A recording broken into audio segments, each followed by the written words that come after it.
Hello and welcome into another episode of Locked On Wolves. This is the post-game podcast from the Wolves lost to the Nuggets on Wednesday as they fall a step behind in the race for the 1 seed in the West. We'll break down what happened in the second half after a strong open to the game for the Wolves, what happened down the stretch, and how Jokic went off. I mean, besides the fact he's the best player in the league, but how he went off for 41 in this game against the Wolves. We'll break it all down. Welcome in. You are Locked On Wolves. You are Locked On Timberwolves, your daily Minnesota Timberwolves podcast. Part of the Locked On Podcast Network. Your team every day.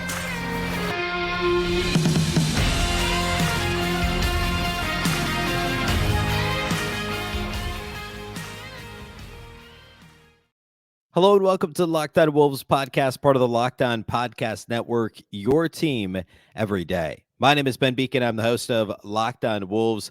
Today's episode is brought to you by FanDuel. Make every moment more. Right now, new customers get $150 in bonus bets guaranteed. That's $150, win or lose. Visit FanDuel.com/lockedon to get started.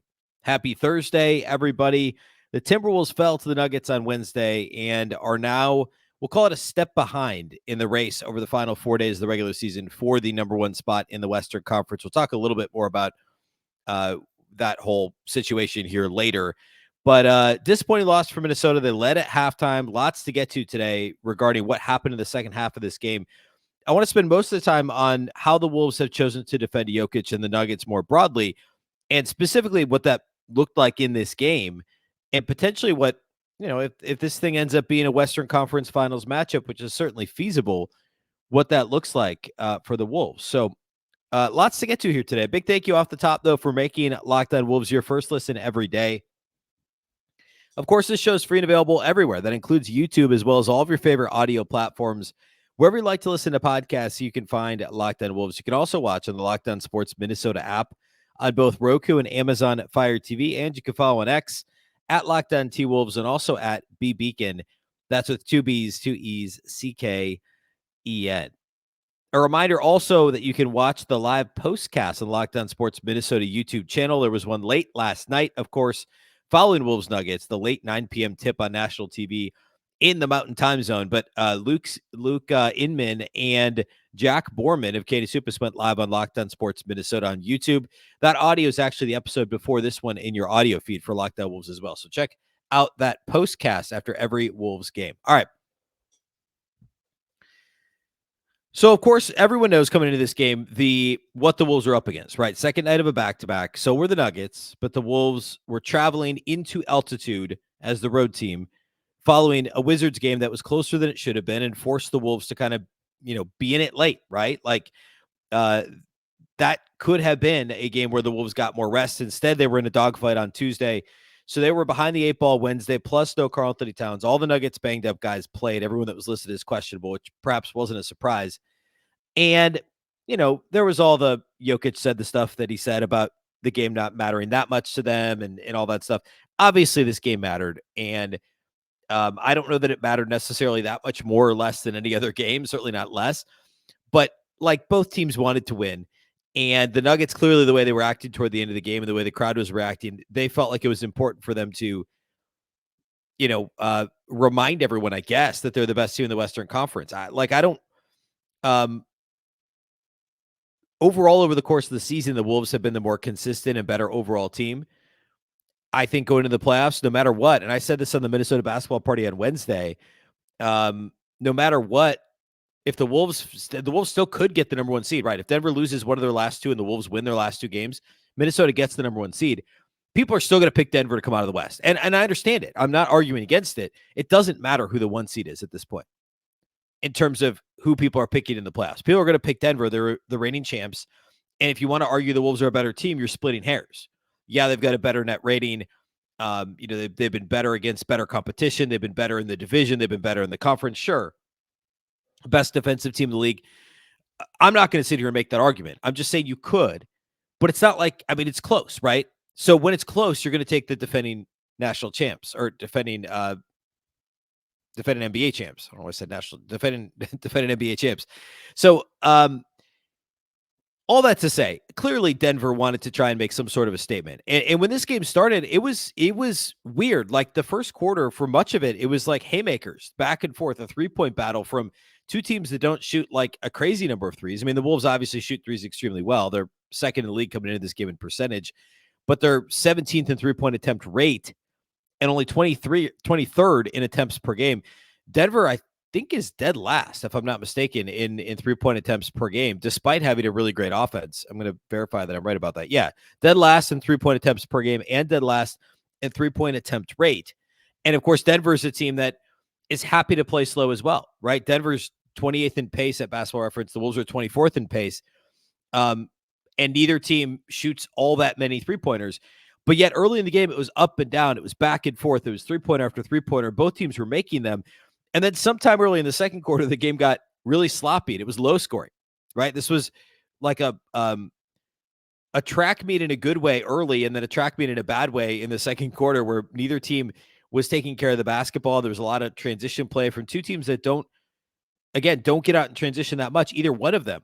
And clearly, Denver's game plan was to run against the Wolves. And we've seen that a lot because the Timberwolves half-court defense is so phenomenally good. And as I've talked about on the show many times, historically good, right? Coming into the game with a 3-point lead in net rating or defensive rating over the second best team in the league, which is one of only 3 times the last 20 years that a team has had a lead like that.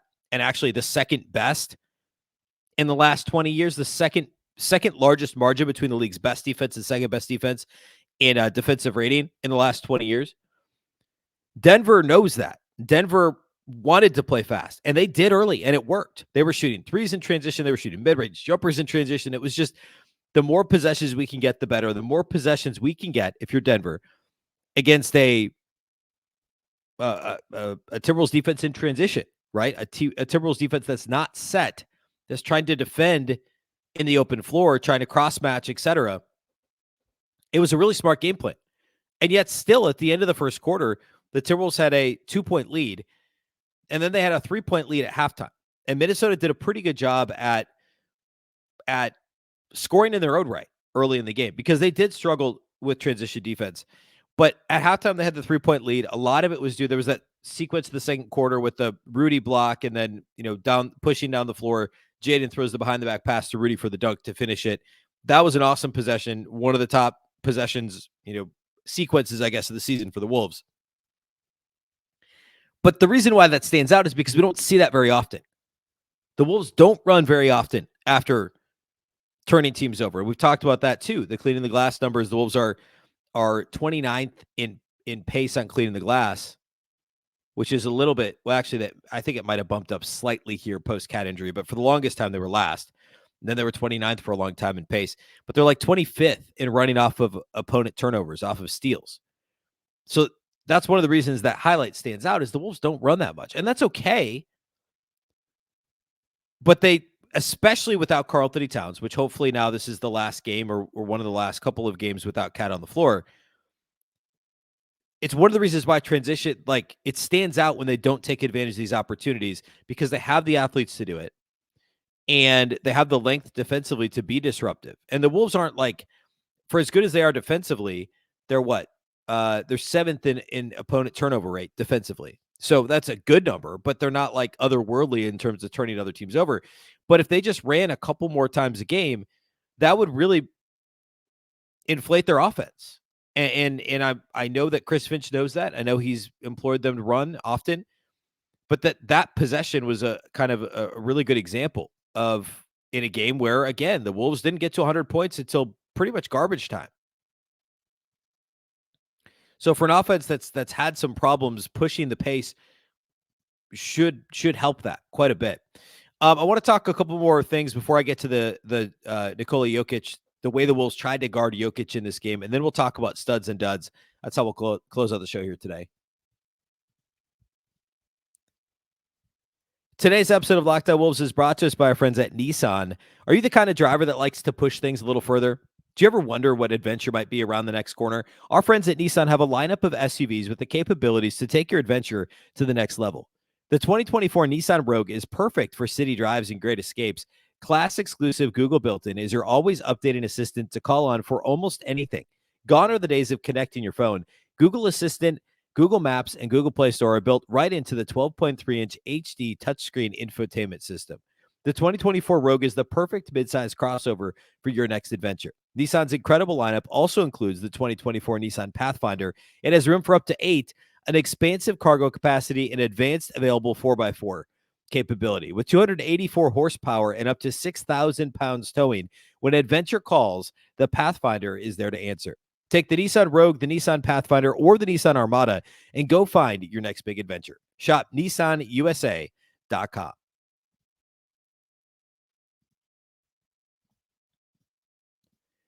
Do you watch Fox Sports or ESPN on your TV all day long? If so, no doubt you have to turn down the volume because of all the shouting. Instead, just make the switch to Locked On Sports Today, a free 24/7 sports streaming channel programmed for you every day to bring you the biggest stories without all the screaming. Locked On Sports Today brings you can't-miss analysis, opinions, and news, streaming 24/7 on YouTube or the free Amazon Fire TV channels app. Part of the Locked On Podcast Network, your team every day. All right, so one of the Wolves' problems in the first half related to their offense, and really throughout the game, was they simply just missed some open three-pointers. And I know for the game they shot 43% from three. They were 13 of 30. Denver was 11 of 25. So it wasn't like this big chasm. They attempted more threes. They made more threes. They made them at roughly the same clip. But it seemed like there were a couple of moments where the Wolves had the ability to draw closer or to extend a lead, and they just missed an open three. And that was a big issue early in the Wizards game. Now, again, the Wolves came into this game with the second best three-point percentage of any team in the league. So we're not talking about a team that isn't a good three-point shooting team, because they are, right? So I want to be clear about that. And it's really just as much of a, last couple of games thing as anything else. Like, for instance, the one that stands out to me is in the fourth quarter after the Nuggets had built a little bit of a lead. The Nuggets are up 4. Conley hits a 3. Gordon gets a dunk on the other end. It's now a 3-point game. And Nas misses I think it was like a floater that he missed. It was a tough shot. Would have drawn the Wolves to within 1, and it didn't make sense him shooting that shot in my mind. So now it's still a 3-point game. Peyton Watson splits a pair of free throws on the other end. And Ant comes back into the game with the Wolves down 4. Right away, Ant and Rudy come back in. Right away, Jokic commits a foul on the other end. The Wolves force a turnover. 7 minutes left, and Jaden McDaniels misses an open three-pointer that would have brought it back to a 1-point game. Instead, the Nuggets come down, and Jokic hits a jumper. Ant misses a 3 that he rushes in transition on the other end. Nuggets come down and score with Porter Jr., and 6 minutes left. Wolves call timeout down 8, and they never got closer than 7 until garbage time. So that McDaniels miss, like, I'm picking on McDaniels, but like, those moments are the moments of the playoffs that you point to. And this happened with 7 minutes left, but it's right when things started to spiral.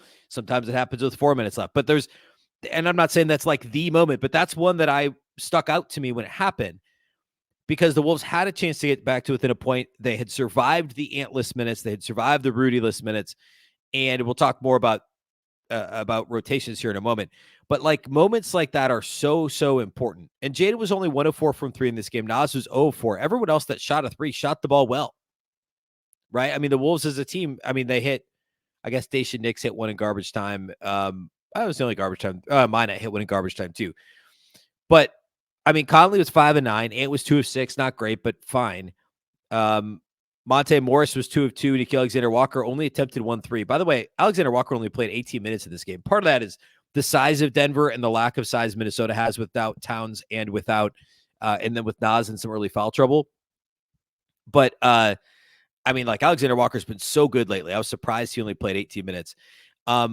Before I get into like full-on rotation stuff, let's talk Jokic and how the Wolves guarded him. So they tried to do what they did the last time around against Denver, which was have Naz Reid guard Nikola Jokic and pretty much have Rudy Gobert play free safety, right? That's the idea, where he quote unquote guards Aaron Gordon, but kind of sags off of him, right? That's worked for the most part. the last time the Wolves played the Nuggets, it worked to the tune of, I mean, Jokic ended up scoring 32 points, but nobody else, he wasn't a great passer in that game. Jokic wasn't. He had 4 turnovers. Earlier this season and in the playoffs last year, we saw Karl-Anthony Towns guard Jokic, and they did a similar thing with Gobert. To me, that's the best coverage, hands down. But Nas got into some early foul trouble, and yeah, there was at least one cheap win in there early. And overall, like, I thought the officiating was fine in this game. I'm not going to get too worked up about it. By the way, the Wolves missed 9 free throws in this game, which is a huge issue, and Nas was the biggest culprit there. But all that to say, Nas picked up some cheap wins early, and that really hurt the Wolves. He ended up with 4 fouls in the game, played just 30 minutes, but it was early in the game that kind of changed what their strategy was going to be able to be. When Rudy was lined up across from Jokic, I mean, Jokic is good enough. He could take him off. Like, Rudy's the most impactful defender in the league, but you don't want to put him on an island against anybody with a skill set like Joker, right? Because Joker can shoot threes, and he did early in the game. He hit a couple in this game. He did it the last game against Minnesota too. He was what? I guess he missed all 3 of his threes last time out, but 2 of 2 on threes in this game for Joker. But he can also put the ball on the floor. He can also obviously play in the post, and then he's just as likely to throw a half spin move on you and then sling a pass to the opposite corner and for an assist, right? Gobert can't guard Jokic in space, so there's no shame in that. Jokic is the best player in the league.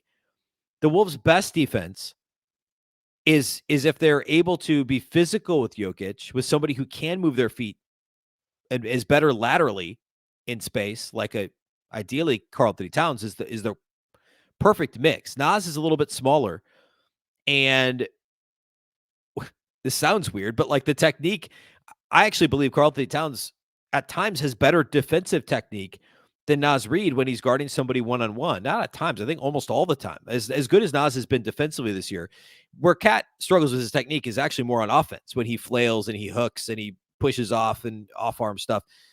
Defensively, I think Cat's actually been really good, and being a little bigger than Naz and being a little bit more physical than Naz is helpful in this matchup. And I think not having Cat was massive in this game. And I know the Wolves beat the Nuggets last time out without Cat. There was also no Jamal Murray in that game. But having the physicality of Karl-Anthony Towns and still being able to back that up if and when he does get into foul trouble, you still do have Nas that you can throw out there. In this game, the Wolves weren't going to put Luka Garza out there, right? It was Nas and it was Rudy, and that was kind of it.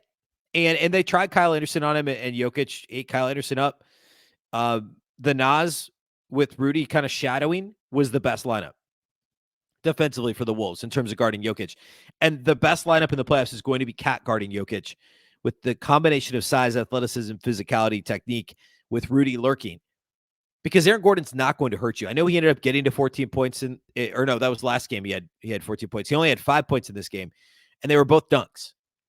He's not going to hurt you offensively. He's obviously a really good defensive player, but if the Wolves can execute the defense that they want to execute, I'm not going to say they're going to stop Jokic or, that this would be like an ideal series for the Wolves. Nobody wants to play the Nuggets, but among all the other teams, the Wolves match up best against the Nuggets, better than basically anybody else.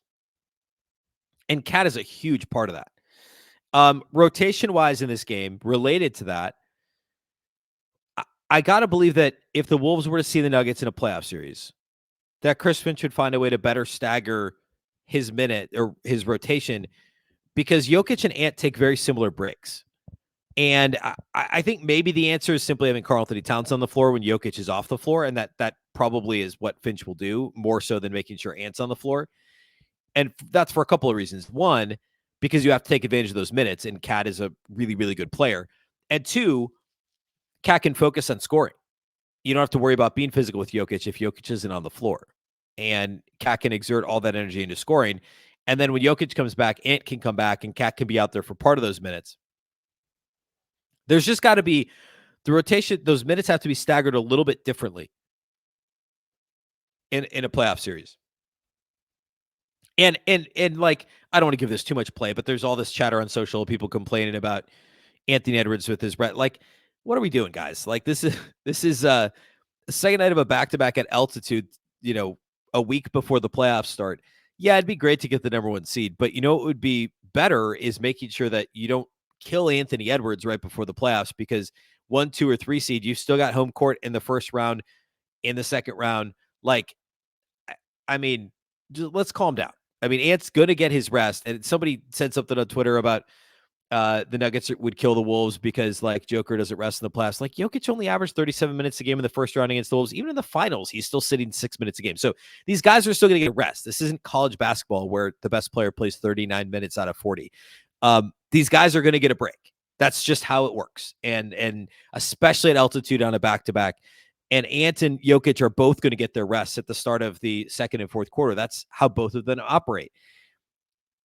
It's always possible there's a pivot, an unexpected pivot at some point, as an adjustment during a series, sure.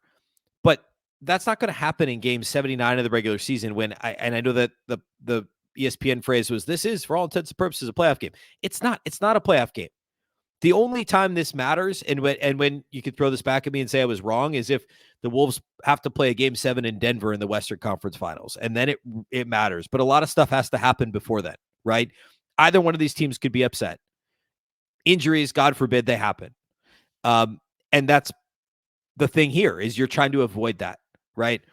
Also, adversity is not a bad thing. And the Wolves haven't had a whole lot of it this year, frankly, besides the cat injury and some of the officiating grievances that they've chosen to air in their minds, at least. So I don't know. Like, the rotation doesn't bother me, except for the Wolves' inability to take advantage of the non-Jokic minutes, which they didn't do. They were negative in the minutes with Jokic off the floor in this game, which obviously can't happen. You can't have a negative when Jokic is off the floor, at least before garbage time, I should say. You can't have a negative when Jokic is off the floor. And part of that is going to be due to rotation, and part of that is just simply due to execution more than anything else. All right. Let's close with studs and duds and a couple more thoughts on the game, and that's how we'll end the show.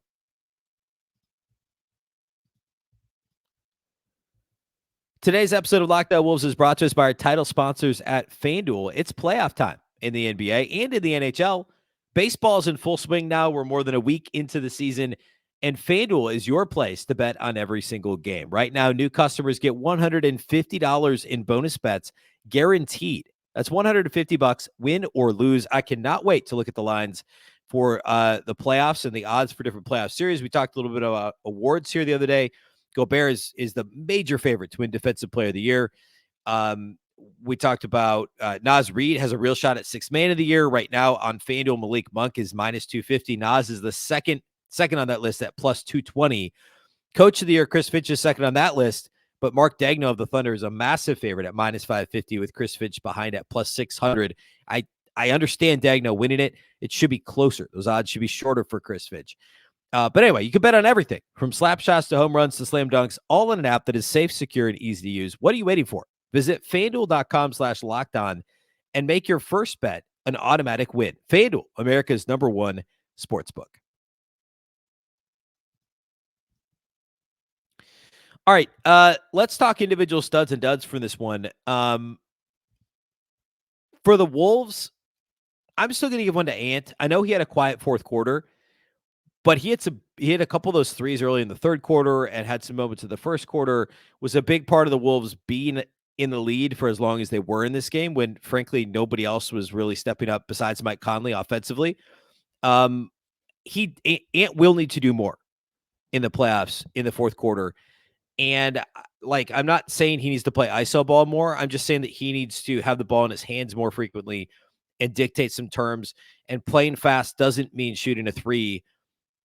Yeah, I said the other day, I think it was on this show on Wednesday, that most of the time Ant's pull-ups in transitions are good shot.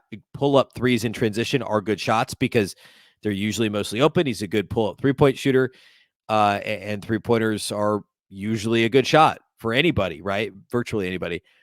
He had the one in this game I mentioned earlier when things are starting to flip away that wasn't a good shot. It was just like two guys on him and he rushes it in transition when he could have made a couple of passes or slowed it down. Usually he slows it down and he shouldn't, right? It's that feel that normally has been pretty good, but that feel is ever more important when it's a close late game in the playoffs. And they're going to need a little more from him in the fourth quarter in the playoffs than they got in this game. But anyway, 25 points on 9 of 18 shooting, 2 of 6 on threes, 5 of 7 at the line.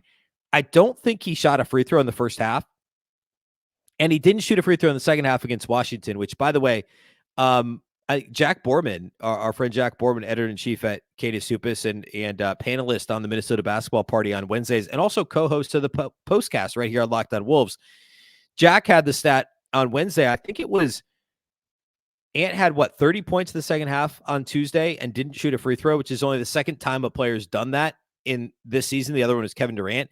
And I don't think he shot a free throw in the first half of this game. So I'm pretty sure he played 4 straight quarters without shooting a free throw, which is something for as often as he gets into the paint and gets the rim. I don't know that that's right. Anyway, 4 assists, 2 rebounds, only 1 turnover for Ant in this game, but that's also an example of the lack of ball movement for Minnesota. They only had 23 assists on 41 made shots, and they had 9 turnovers as a team, which is low, which is good. But for me, that's an indicator of a lack of ball movement for Minnesota, and that was somewhat of a problem in this game. But anyway, Ant gets a stud. Mike Conley's a stud, 19 points on 7 of 12 shooting, 5 of 9 from deep for Minnesota Mike. 4 rebounds, 2 assists, and a steal. He did have 3 turnovers. Uncharacteristically, those numbers have been a little higher for him here lately. I don't really have a third stud in this game. I guess it would be Rudy because the way he battled in the paint. The foul trouble wasn't great. He struggled to guard Jokic one-on-one, which, as I said earlier, is an impossible task for anyone. He did have 13 and 15, shot 6 of 7. I just wasn't my favorite Rudy game. I think he was now back-to-back, right? Like back-to-back at altitude, all those things apply, and the back-to-back thing isn't a thing in the playoffs, right? If I had to have a third stud, it would be him.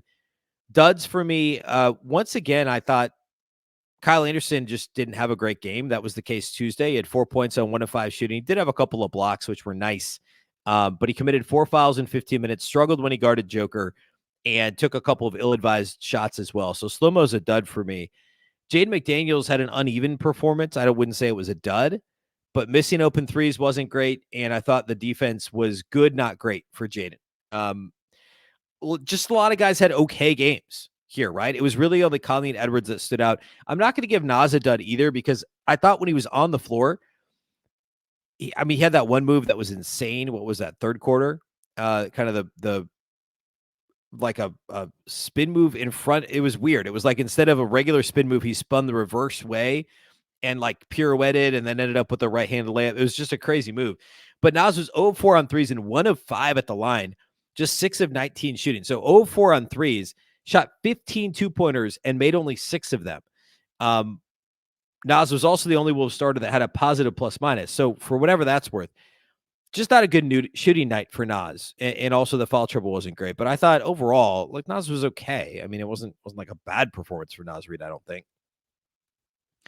In terms of team stats, we talked already about some of the Wolves' issues early in the paint, and overall, they were a minus 10 points in the paint. They were a minus 9 on the glass, and like the Nuggets are like overall. I mean, obviously Jokic is a load, but this is a team that's they're a good offensive rebounding team, mostly because of Jokic. They're an active team, right? They're an intelligent team overall. Aaron Gordon obviously also is a good offensive rebounder. They're not a great defensive rebounding team. The rebounding margin has to be closer for the Wolves against this team. And again, points to the paint, B minus 10 when the Nuggets don't have a true shot blocker. They don't have a true rim protector in their rotation, and yet the Wolves managed to be out blocked by them 8-5. I mean, I guess they have Peyton Watson who had 6 blocks in this game, but like Peyton Watson only plays 23 minutes, right? Like he was really, really good and was super effective defensively and had those 6 blocks, but there was a lot of minutes where the Wolves should have done more damage in the paint and they failed to do so. So that was an issue in this game too. And you could also tie that a little bit to transition as well. I mean, the Nuggets beat the Wolves by 3 points in transition, 19-16. And that's an area where in a playoff series, Minnesota just has to be a little bit more active. All right. I said this on Twitter, nothing major to glean from this game. I mean, the Nuggets are really good. The Timberwolves are really good. The Nuggets in a 7-game series, they're going to be the favorites, especially if they have home court advantage. And rightfully so. I get it. I also think the Wolves match up better against the Nuggets and have a better chance than any other team, certainly in the West, of beating the Denver Nuggets. And they actually match up better against them than Boston. And they match up well against Boston. That's one of the beauties of this Wolves roster, is they can match up with almost any type of team. The Nuggets are one of those teams. If they played a series, it's going to go 6 or 7. and the Nuggets would be favored. And all of the above is true. It was all true before this game.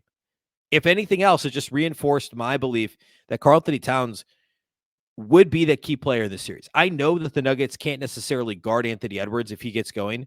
Nobody really can. And there isn't a true answer, a natural answer for the Nuggets against Anthony Edwards. But Cat's going to be the most important player because they need him on both ends of the floor in this matchup. So this didn't tell me anything that I didn't already know. Would have loved for it to be a closer game in the fourth quarter. But again, altitude, back-to-back, shorthanded. All these things are true. They're not excuses. The Wolves lost fair and square. But those things are all true, and that's part of what happened down the stretch and why this game got away from the Wolves a little bit. Friday show, we'll preview Wolves-Hawks. We haven't seen the Hawks in a long time. In fact, the, third game of the season, that terrible collapse in Atlanta. So we'll see the Hawks Friday night, matinee against the Suns on Sunday. We'll talk about both those games on Friday's show.